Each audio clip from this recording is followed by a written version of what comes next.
We might be back. We might be back. I think we might be back. There we go. There we go.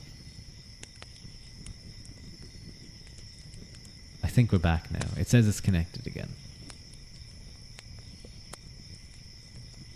He's back. We're so back. I'm sorry for leaving you guys. I'm not the type to go out for cigarettes and leave you. I do come back. It cut out on of cultures in context. Okay. Well, I actually said that word wrong. It should be of cultures in contact. So, it was trying to make sure that I didn't get to correct myself. But, okay. All good. In the 15th century, Irish churches became increasingly dependent on Gaelic families for recruitment. For example, between 1421 and 1520, more than half of the appointments made to Dublin benefices in Rome were given to men bearing Gaelic names. The principle of hereditary succession that had a strong place in the early medieval church flourished with renewed vigour at the end of the Middle Ages. High levels of concubinage and clerical illegitimacy were present within Gaelic society. A survey of papal registers for the period of 1400 to 1486 indicates that 1/3 of priests who were issued mandates for benefices in the diocese of Kilfenora, County Clare, had clerical fathers. In Gaelic Scotland, similarly high levels of clerical offspring entering the church are recorded. The marriage of clergy appears to have been more socially acceptable in Gaelic society than it was among the Anglo-Irish. The fact that certain Gaelic lineages were able to monopolize local benefices could have had a practical value, given that clerical incomes in Gaelic areas tended to be inadequate. As there was no university in Ireland, and travel abroad was prohibitively expensive, many clergy were trained within the family or at institutions with familial connections. From a pragmatic perspective, ecclesiastical lands and buildings could be maintained to greater effect in the knowledge that they were passing it on to the next generation. In the 15th century, there is an increasing evidence for powerful Gaelic lineages obtaining church appointments. In some churches, the practice had been continuous throughout the later Middle Ages. For example, the nunnery of Kilcreevanty was founded by Cathal Croderg Ua Crahur around 1200, and all known abbesses of that community were members of that same dynasty. Meanwhile, the Ubrian of County Clare occupied high-status posts in the diocese of Killaloe and Kilfenora. In the diocese of Clore, the MacUdair family dominated the bishopric, along with their Cothmail Mall kinsmen. The increasing practice of papal provisions have encouraged the development of a clerical oligarchy that could offer economic benefits both for the curia and the family involved. The meagre nature of clerical incomes in Gaelic areas encouraged families to hold their benefices in plurality. These apparent clerical abuses did not necessarily mark a decline in their religious fervour, for there is plenty of evidence for lay piety and church building in the 15th century. Rather, these deviations from institutional ideals may have been regarded as practical and acceptable within local society. Okay, it back for me. Oh no, clever. I thought it was back ages ago. Oh no. Hopefully, you didn't miss too much. There was a little bit of discussion about Gaelic society kind of holding lands of the bishoprics and their kind of things as much as they could anyway. Welcome in, Wadey. Thank you for the lurk. I hope you're having a nice week. Resources. Oh, I'm gonna yawn. Hang on. I don't know if I should mute myself when I'm gonna yawn. Sometimes I think people might like that. Like makes them eepy. It makes them yawn too. Resources. The church in Ireland was supported by a variety of sources including lands, rents, tithes, fees for services and customary payments, as well as donations and bequests. Despite this wide range of income streams, many religious houses and parishes were poor by Western European standards, and there was a notable distinction between the wealth of churches that lay securely within the English lordship and those outside of it. A great deal of land in Ireland was held by the church. The Archbishops of Dublin, who were probably the wealthiest churchmen in Ireland, held around 53,200 acres of land in County Dublin at the end of the Middle Ages, nearly 1/4 of the county. In the west, Cistercian abbeys tended to rank among the larger landholders. Corcomoro Abbey was the largest landholding unit in County Clare. I see stream elements on my OBS being like, Ruadh is live again. I'm guessing my Wi-Fi just cut out. In addition to rents and rights of landholding, the larger churches held livestock, fisheries, mills, and other buildings. In the 14th century, economic decline lessened donations of land to the church, and changing political conditions caused some Anglo-Irish monasteries to lose outlying estates. Warfare and plague led to a decline in revenues for the Archbishop of Dublin, who in 1352 obtained a grant from the Pope to hold 3 or more benefices to compensate for losses. However, other ecclesiastical estates in the English lordship continued to return healthy profits.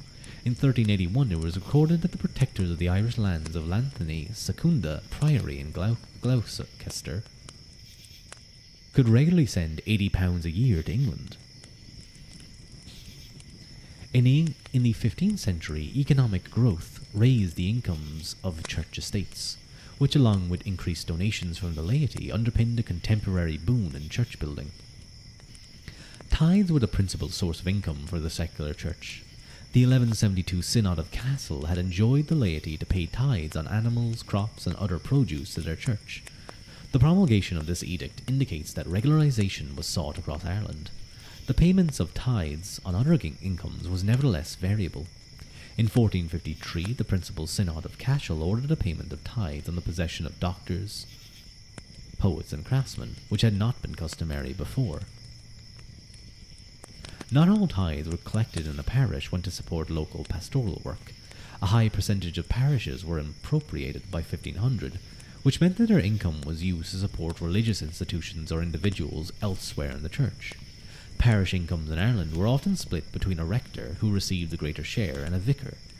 In the province of Tuam, and part of that of Armagh, bishops also received 1/3 or 1/4 of the tithes collected locally. With the exception of the dioceses of Dublin and Meath, parishes were generally underfunded. Priests would have had to heavily depend on customary offerings and payments from the laity. One positive effect may have been that the clergy needed to cultivate good relations with their parishioners and minister effectively to secure donations. On the other hand, clerical poverty may have led to less educated or able priests providing pastoral care. It may have cultivated undue subservience to wealthier parishioners and encouraged some clerics to find other sources of income. Efforts to safeguard the income of parish priests can be seen in the decrees of Provincial Synod of Cashel in 1453. These stipulated that mendicants should not beg on feast days, when secular priests expected to receive church offerings, and that mendicants should give 1/4 of any funeral donations to the local parish priest. These decrees also highlighted how vulnerable church tenants and property were to depredations and lay exactions. A line had to be drawn between the hospitality that was provided voluntarily by the church and the hospitality that a secular lord might exact from his subjects. Churches, particularly in Gaelic areas, were expected to provide sustenance for travellers and the needy. In 1479, Maurice Felaine, a cleric of Cloyne, complained to the Pope that he could not subsist and maintain hospitality according to the Irish manner on the income of his rectory in Mahuna, County Limerick. While the resources of the church in late medieval Ireland were vast, it maintained a large number of clerics and temporalities to provide spiritual service. In addition, the church was relied upon for provisions for the poor, sick, and travellers. It was also a tool of governance, preaching obedience and providing diplomatic and administrative manpower. For all these reasons, both spiritual and pragmatic, the medieval church was a prestigious and useful institution that attracted devotion and donations from the laity. Donations. Donations to the church brought esteem in this world and promised support in the next. Patrons of the church came from all levels of society, but it was those who gave the most who are best documented. At the top of the hierarchy were kings. English kings did not find many religious houses in Ireland, but they did offer letters of protection and gifts. Gaelic leaders were prominent as founders of churches in the west of Ireland, as powerful English lords were in the south and east. The wealth generated by new boroughs in Ireland funded religious patronage by the urban elites. One example is the construction of the Lady Chapel in the Franciscan Church of Dublin by the mayor John de Decker in the early 14th century. Other religious sponsors included Margaret Athy, wife of the mayor of Galway, who initiated the construction of an Augustinian friar. Wealthy individuals secured their commemoration by commissioning monuments within churches. These included tombs, statues, and windows. Patrons of more middling status might provide furnishings or liturgical vessels or cloth for altars and statues. Many gifts were linked with death and the afterlife. Places of burial were socially ranked, ideally close to the altar of a powerful church. Wealthy patrons often gave bequests in their will to cover their funeral expenses, including a procession, the funeral services, candles, a feast for the mourners, and food to distribute among the poor. The social elite could also fund prayers and masses to ease their soul's journey to heaven. While debt may have provided a sobering focus for investment in the soul and social remembrance, piety was also demonstrated in life through charity. Within Gaelic society, hospitality had long been a duty expected from the elite, as well as from the church. It was often praised alongside virtues and eulogies of pious men and women.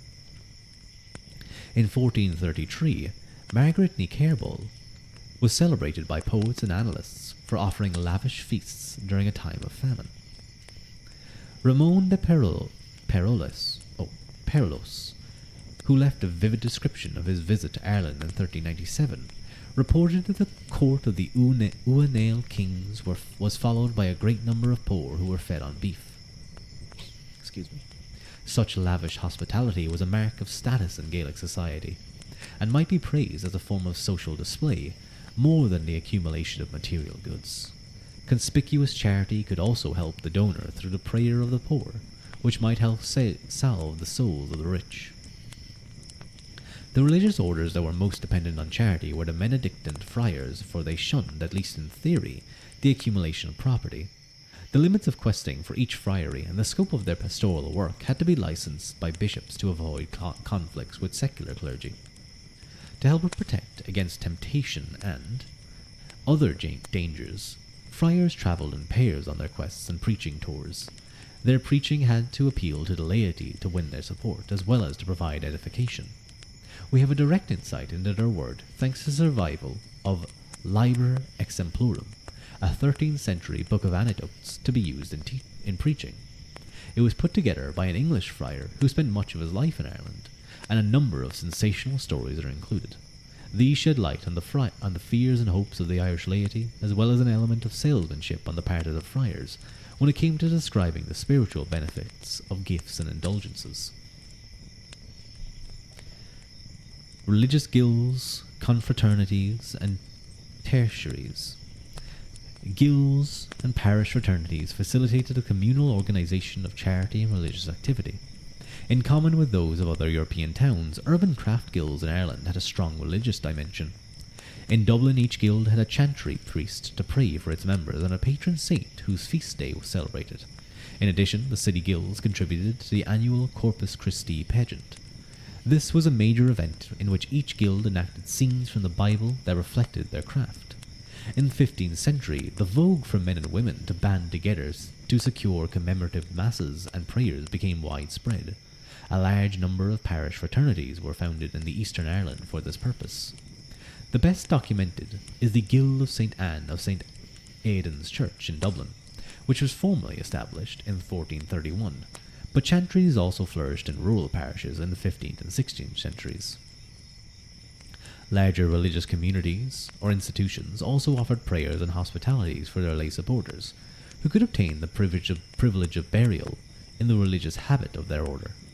By the 15th century, it was common for letters of confraternity to be offered by religious houses to their benefactors.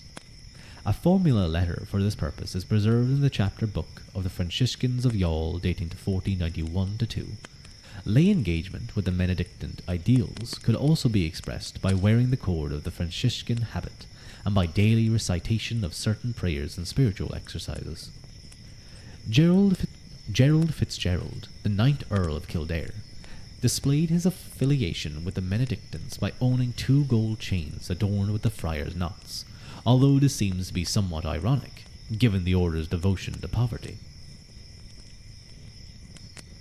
Wealthy layfolk who wished to emulate the religious life could endow a private chapel or use a portable altar in their home, and there is evidence that this practice increased during the 15th century. Layfolk could also adopt a more rigorous religious lifestyle by joining the tertiary order of Benedictines. The tertiary orders of Franciscans and Dominicans had become well established in Ireland by the early 15th century. Membership entailed commitment to an ascetic regime, celebrating the liturgy of the hours, and observing fasts. Females were expected to wear veils, while men were forbidden to bear arms, but otherwise they could continue to be married and work. Living halfway between the secular and religious worlds, between 1426 and 1539, approximately 49 houses were founded by tertiaries to live a communal life, a phenomenon that was markedly more popular in the north and west of the island. While piety among the laity was conspicuous throughout the Middle Ages, through donations to the church, good works and prayers, the 15th century witnessed a greater expression of piety through memberships of fraternal organizations. Saints' cults and pilgrimages, which is the saint cults are definitely a thing that was big in Gaelic society, Ireland, before the English came over. So it's interesting. It'll be interesting to see how this developed. One medium by which piety could be expressed was through devotion to the saints. Throughout Ireland, local saints represented local interests and identities as mediators between the living and the divine. Their feast days were important events for celebration within the community, as in some places they continue to be today. A common belief that saints and relics were channels of divine power is found in annalistic records as well as in religious texts. For example, in 1411, the Annals of Ulster reported that the Holy Cross of Raphoe shed blood. Irish miracles are recorded in the early 13th century Franciscan Liber Exemplorum, including the tale of a man from Wexford saved from hell because his sister used to dedicate 2 gallons from each brewing to the Virgin Mary. I didn't realize the Virgin Mary was a big fan of drink. Hagiographical, and hagiographical just means kind of biographical works on saints. Hagiographical material was included in great manuscript collections. The 12th century Lower Nahidra contains a poetic eulogy of Saint Columba, and the vision of Adam Non, and a tale concerning Saint Patrick's conversion of King Logra. Hagiographical works provide a fascinating insight into devotional practices and religious culture. A large number of saint lives were composed or updated in the 12th century, prompted by the spiritual and organizational impact of church reforms. The cult of Irish saints were popular not only among the Gaelic Irish, but they were also adopted by the English and remained popular abroad. The 12th century witnessed the creation of new saints, Malachi of Armagh and Lorcan Uatahal, Lawrence O'Toole, brother-in-law of Diarmait MacMurchada, whose cults were promoted by the Gaelic Irish and Anglo-Irish. International saints were venerated in Ireland, and the relics of continental saints in Irish churches, such as the finger of St. Anne at St. Audens in Dublin, brought pilgrims from far and wide. While saints' cults provided a focus for local identity, they could also unite individuals across Christendom in common devotion. Many prominent churches became sites of pilgrimage. In the mid-12th century, Tor del Bach Ua Crochur commissioned the highly ornate Cross of Cong to be made to hold a fragment of the true cross. One of the largest relic collections in Ireland was held at Christ Church, Dublin, which attracted visitors from Ireland and abroad. However, the most renowned pilgrimage site in Ireland was St. Patrick's Purgatory, located in Loch Derg, County Donegal. A cave on Station Island in the lake was regarded as a place of spiritual healing. From the 12th century, it attracted pilgrims across Europe at a time the notion of purgatory as a physical place became popular in Western Christendom. A number of pilgrims had left a written record of their visit. These include the 12th century Tractus de Purgatorio Sancti Patrici by Henry of Saltrey. Hello, Dee, welcome in, welcome in, welcome in. How's my favourite angel doing? I hope you're having a nice week. I like your like heart emote. It's like you're just like throwing a heart at someone. It's very cute.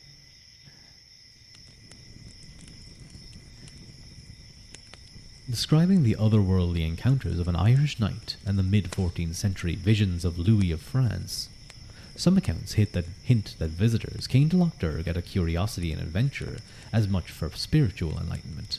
Concerns that the entrance to purgatory was a hoax led Pope Alexander the Sixth to close the site temporarily in 1497. Hello, hello. It's a nice rainy day. Rainy morning is your favorite emote. It's really cute. It is. I think I have a lot of emotes that I really love. A lot of them are really good. I like the cozy one. I love the screaming Ruadh. I love my heart Ruadh. I love my wave Ruadh. I think though the head pat one I think is one of my favorites anyway, because it's the perfect type of head pat. I feel like when like some people do head pats where they and yes, the sus emote definitely deserves a mention in there. And Nyoro is very cute. But that head pat emote, a lot of people do head pats and they're like leaning into the head pat, or they're being kind of squished by it and they're all happy. I love the idea that like I'm kind of just like I'm waffling, I'm talking away, I'm not doing anything, and suddenly you guys just reach out and like start head patting me, and I just immediately shut up and I kind of go brain empty. I kind of go head empty and I just stare off into space as you guys head pat me. I actually had exactly that happen. Sudden head pat, exactly.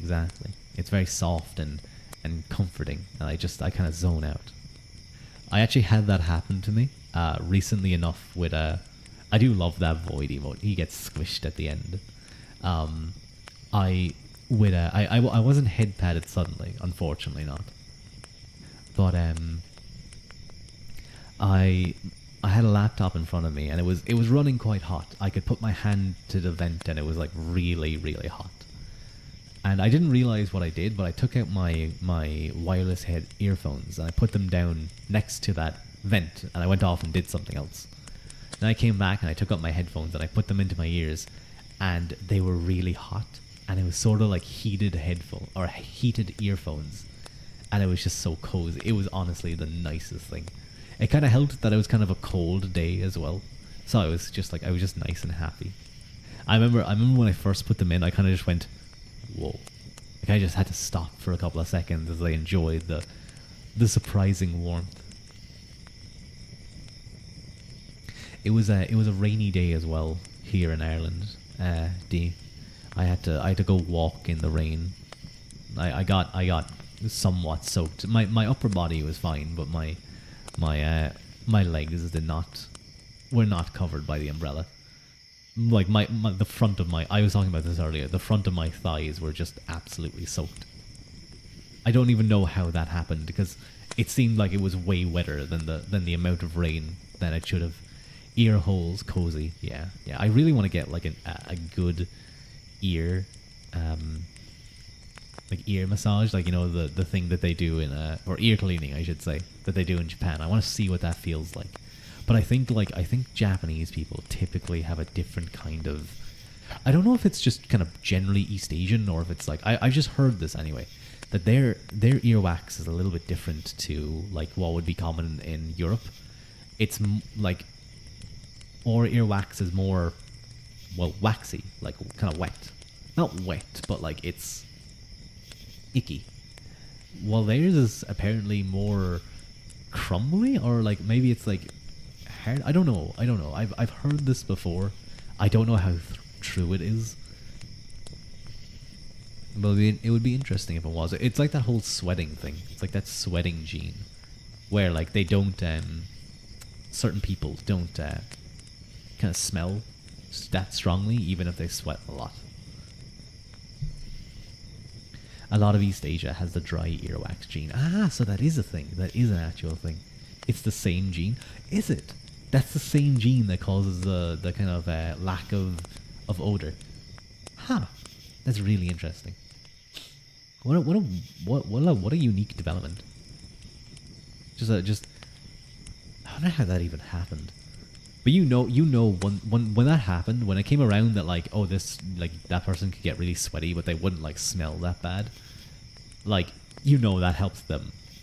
That helped them with the ladies pretty quickly, because it was like there was less chance of them messing up personal hygiene that way. I'm sure at a certain point it does start to smell like, just like, you still need to wash, but it's interesting.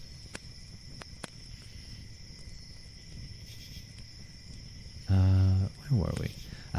Pilgrims from Ireland ventured overseas to the great shrines of Rome, Santiago de Compostela, and Jerusalem. Chroniclers named prominent individuals who undertook the arduous journey to foreign lands. Some pilgrims left written accounts. The most detailed accounts of an Irish pilgrim to the Holy Land is that of Friar Simon de Simons, who set out from Clonmel, County Tipperary, in 1323. Excuse me. From his many new experiences on this journey, he concluded, quote, "Everyone who makes the journey to our Lord's sepulchre needs 3 sacks, a sack of patience, a sack of silver, and a sack of faith." Pilgrims were not always members of the secular elite or clergy. In the 13th century, mention is made of a tavern owner from Leinster called Palmer, because he had been to the Holy Land. The study of saints' cults and pilgrimage in Ireland illustrates high standards of piety and orthodoxy in late medieval Ireland. However, these standards were not universally adhered to, and the Church faced various challenges in its property and to its theological tenets over time. Challenges to the Church. The rules of the Church permeated every aspect of medieval life. This generated a constant challenge to both the religious and the laity to uphold its ideals in their conduct. Apart from the general problem of sin and the agency of demons, the Church was also concerned to root out lay attitudes that undermined its authority. Prominent among these concerns was a lack of respect for the resources of the Church. Seizure of assets, withholding of dues, governmental taxation, payment of protection money, warfare and theft were risks that churches faced at various times from powerful lay figures. Devotional writings also contained cautionary tales from those who might plan to rob the church or violate its sanctuary. These criminals are often shown to fail in their goals, be miraculously struck with remorse, or come to a sticky end. The inclusion of such miracles indicates that church property was perceived to be in continual need of saintly protection. Diocesan decrees and episcopal registers demonstrate the use of ecclesiastical censures, including excommunication and peer pressure, to remedy infringements against the Church and its tenets. In addition to problems posed by incursions and depredations on ecclesiastical resources, the Church was intolerant of non-canonical beliefs that bordered on magic and undermined its authority. The late 13th century Franciscan Liber Exum Plurum reports the confession of a tavern keeper's wife in Leinster, who had added part of a communion wafer to a cask of wine on the advice of a witch to magically increase its value. The plan that backfired as the wine disappeared. God was like, you know what? I could turn water into wine, but you're trying to sell my communion wine? I'm going to make that wine disappear. Wine into air. This prompted the woman to seek penance, and the wine was then miraculously restored. Look at that, he gave it back. A similar confusion of religion and magic is represented in one of the acts of John Colton, Archbishop of Armagh.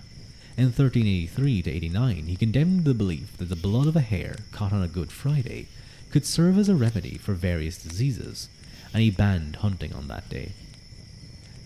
Maleficium, or harmful magic, is mentioned in chronicle accounts, which may imply its existence was taken for granted. Famously, in 1414, the death of John Stanley, governor of Ireland, was attributed to satirical powers of the poet Niall Mór Uahuagan, whose lands had been plundered by Stanley. The demise of another political figure, Taig Uabrian, king of Thomond in 1466, was attributed to the evil eye. Puritan much? I don't know. Maybe there was they were going crazy on Good Friday, just going hunting for all those hares. Non-canonical beliefs and maleficium came to be increasingly defined a heresy in the late Middle Ages. While occasionally references are made to heresy in Ireland in the 12th and 13th century, hardening papal definitions and intolerance towards non-canonical belief made heresy a more pressing issue in the 14th century. Although heresy remained uncommon in Ireland, a few cases, notably that of Alice Keiteler, had received widespread attention. The case of Alice Keiteler might not have received such widespread notoriety had it not been for the dogged pursuit of heresy accusations by Richard Ledrede, Bishop of Ossory. The English cleric had trained at Avignon. His patron, Pope John the 22nd, was zealous in the definition and pursuit of sorcery. On Ledrede's arrival in Ossory in 1317, he quickly sought out any evidence for heretical beliefs among his flock. A few years later, some of the stepchildren of Alice Keiteler, a successful Kilkenny businesswoman, carried charges of sorcery against her. Alice had been widowed 3 times, and her 4th husband was ill. Her stepchildren felt disinherited, and suspected Alice of hastening their father's debts. Nevertheless, Alice had powerful allies who attempted to block Ledrede's pursuit of her case. Alice successfully escaped the country, but it was her associates who would suffer. Her maid, Petronilla of Meath, was burnt at the stake in 1324 after confessing under torture that Alice had sex with a demon, denied Christ, and practiced witchcraft. Harold Lepore, seneschal of Kilkenny, died in prison, while Alice's son William Outlaw. Well, I mean, if you're going to name your son Outlaw, I mean, that's already kind of a bad way to go. Had to undertake penance and pay for lead for the roof of Kilkenny Cathedral. Ironically, the cathedral roof later collapsed under the weight of the lead.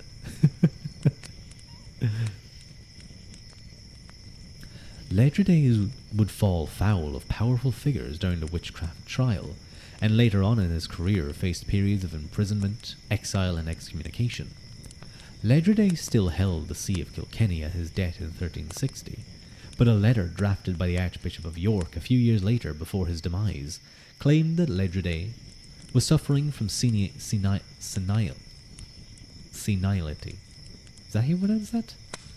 Senility. Yeah, senility.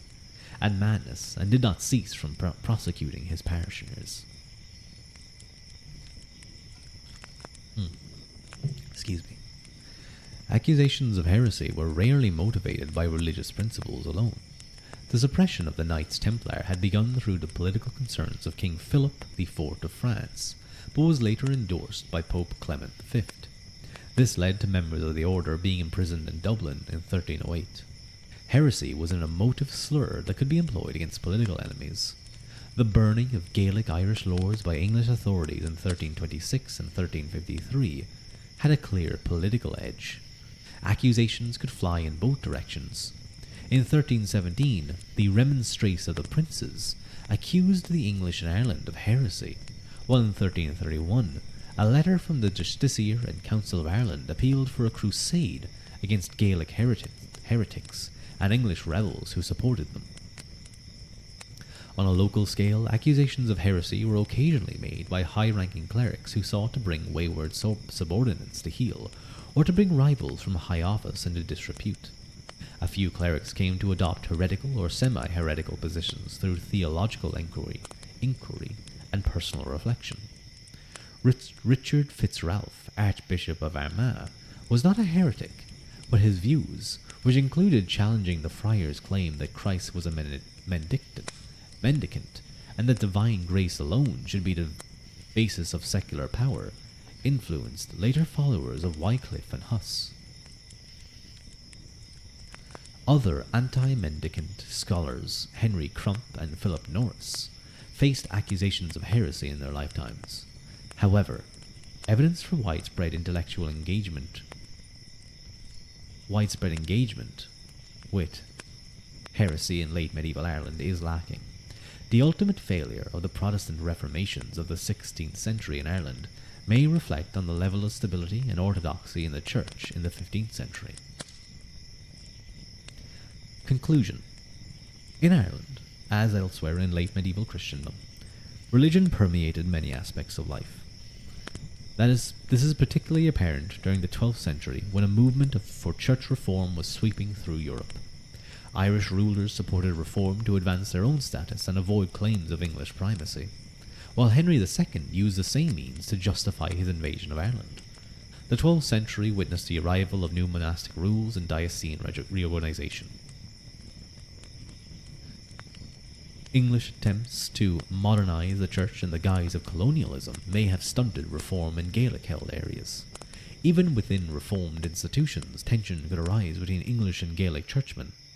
However, it is possible to over-exaggerate ethnic divisions within the medieval church. The mendicant houses founded from the 13th century often included friars and attracted patronage from both nations. From the late 14th century, the proportion of Gaelic clerics holding benefices in the English colony increased, reflecting greater changes in Irish society. The church gained economic support from a wide variety of sources, including land, rents, tithes, fees, and donations. Nevertheless, many individual institutions in Ireland were poor by Western European standards, and they suffered from time to time from warfare and exploitation by secular or ecclesiastical figures in authority. Despite the challenges faced by the medieval Irish Church, its overall stability and orthodoxy lent little popular support, to the Protestant Reformation in the 16th century. And that would lead us on to what I believe is the final chapter of this book. Let me check. Is this? Yeah, the final chapter of this book, The Arts 1100 to 1500 AD, which I'm guessing is going to talk a lot about literature and maybe a bit more on kind of jewellery and other famous things. Excuse me. But I do think I'm going to leave it there. I know this is a somewhat shorter reading stream than usual, but I started the stream a little bit later. I mainly just wanted to finish that chapter, and I think we're going to finish the book next reading stream, which may even be late chapter. Last chapter, I'm guessing. Yeah. But yeah. Which I'm actually surprised by how quickly we got through this. It was quite a thick book. Lot in it, but I think the way the author divided it into 30 chapters every chapter, or 30 pages every chapter, that doesn't make any sense. 30 pages every chapter kind of helped with reading streams. It's a good amount to read every stream. And the only time that I didn't read the full chapter was like there was one 40-page chapter, and that kind of messed me up a little bit. But yeah, it's not too late, and because I don't have to travel anywhere tomorrow, I can chill out a little bit later than usual. You're gonna read 40 in one stream. You could read 40 in one stream. Yeah, 30 is. It very much depends on the size of the text. Like some books, 40 pages is grand. You can just fly through those. But 30 pages of a fairly large book, with small text, now that's a different thing. Stay hydrated. I will, clever. Thank you, and thank you, D, for the stretch. Hang on, let me.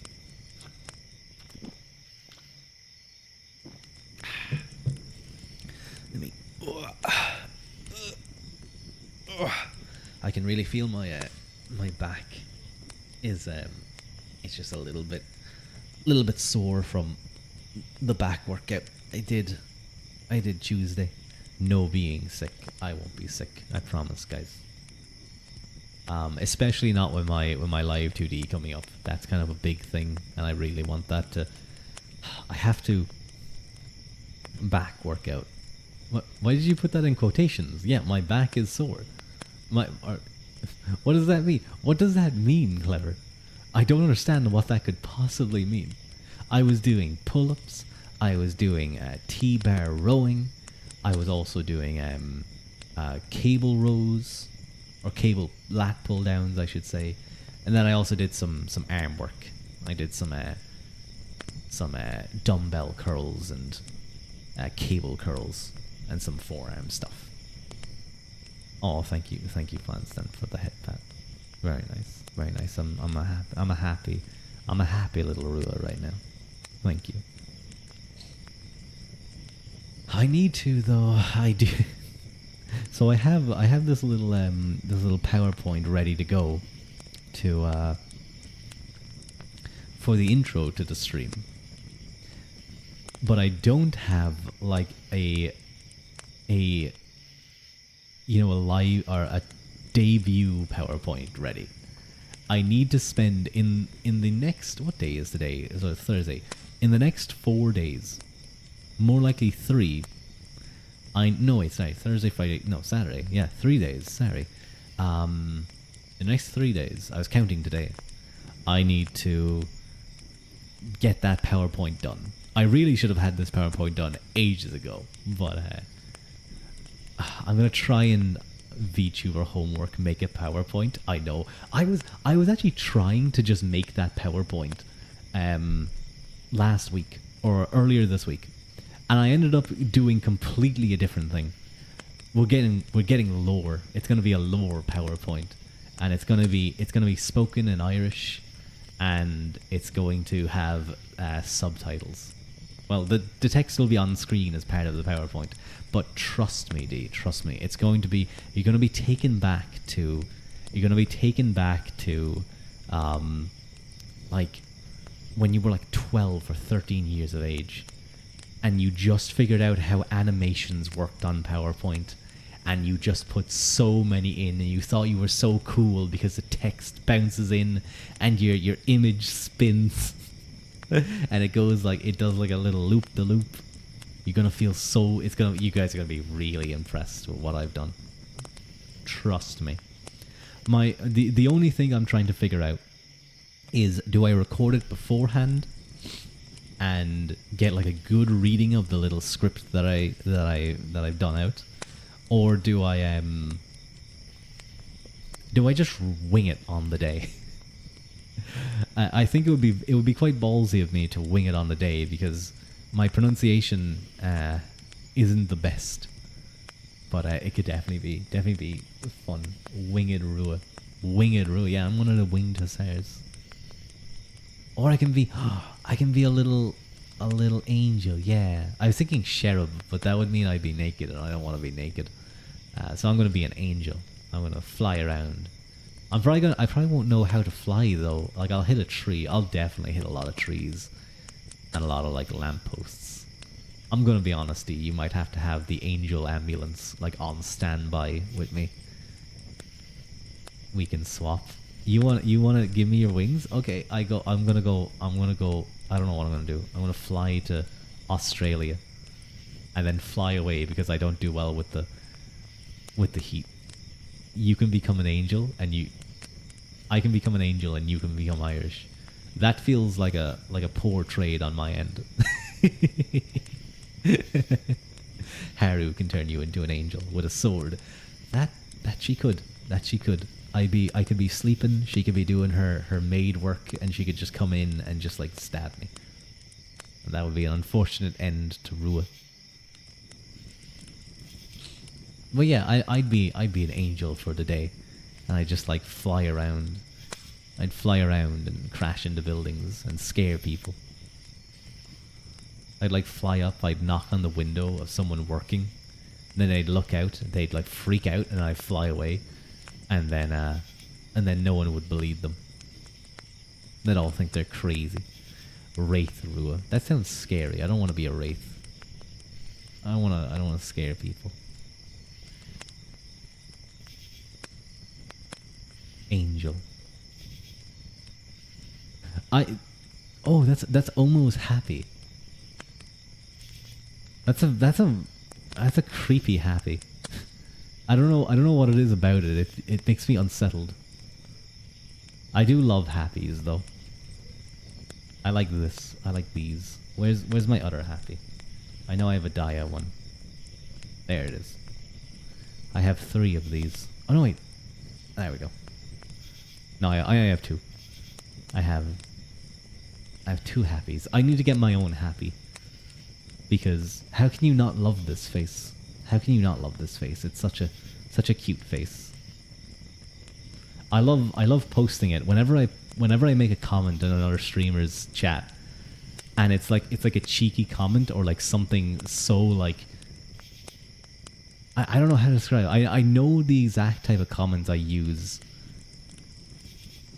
but I can't explain what word I would use for them. Spooky month is coming up. Oh yeah, I'm gonna have to.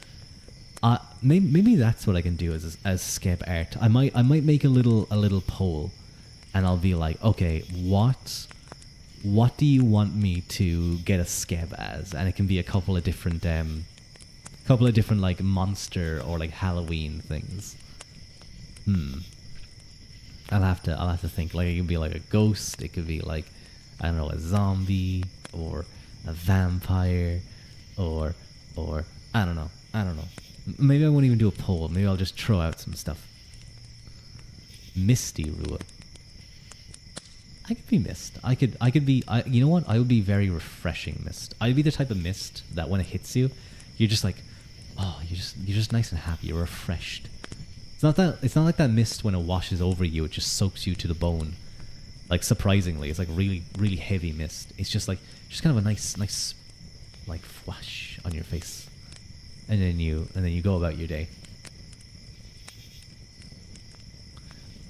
Doulahan, make that poor skeb artist draw a horse. I could do. There's actually a Doulahan streamer that I know. Finbar Haw. Is it Hawhy? Oh my god, I can't remember his second name. But his first name is Finbar. He has a really nice Doulahan live 2D model. He can obviously take off his head and hold it in his hands. It's very nicely done. But that could be a cool one to do. Yeah. I might do something like that. That could be pretty snazzy.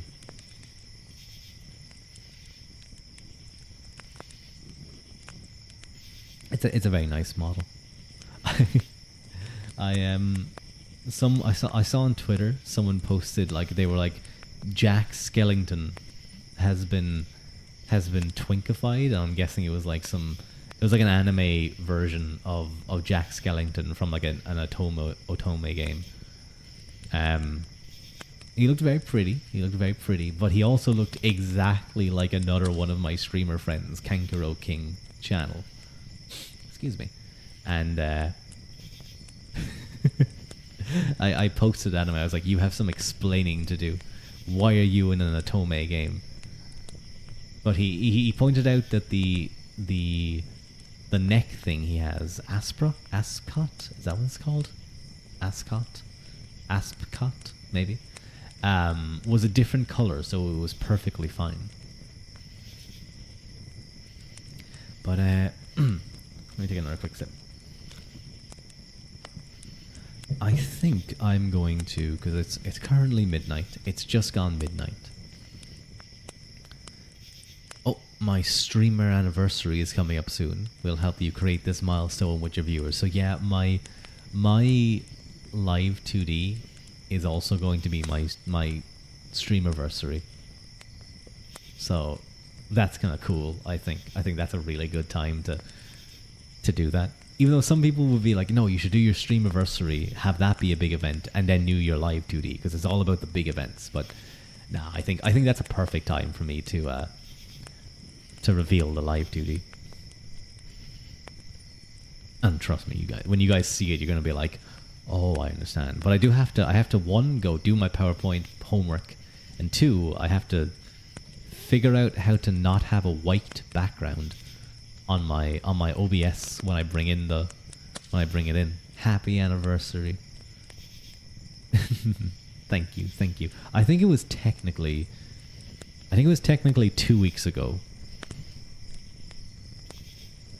Because I feel like I streamed either the day of or the day after my birthday. Back on the 8th.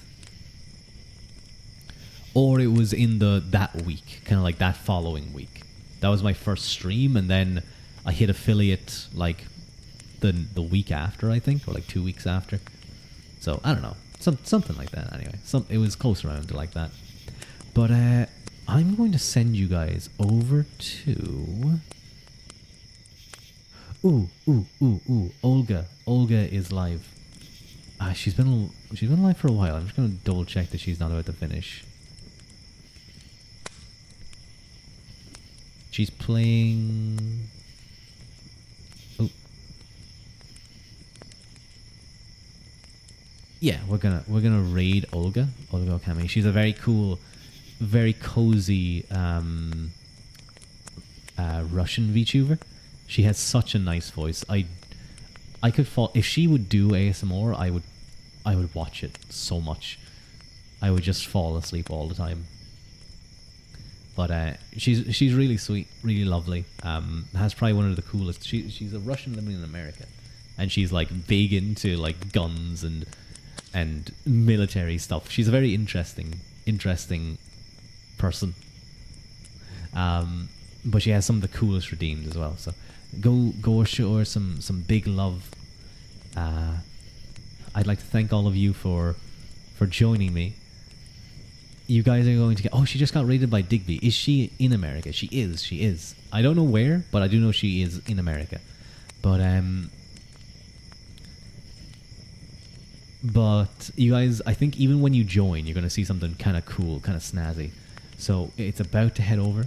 Thank you guys all for joining, and thank you for the reading. Thank you guys for joining the reading. I hope you guys enjoyed. Gerev Mila Mahalut and Slonga Foil. And I will see you guys next stream, whether that's for finishing this book or for the live 2D, whichever one that might be. That's it.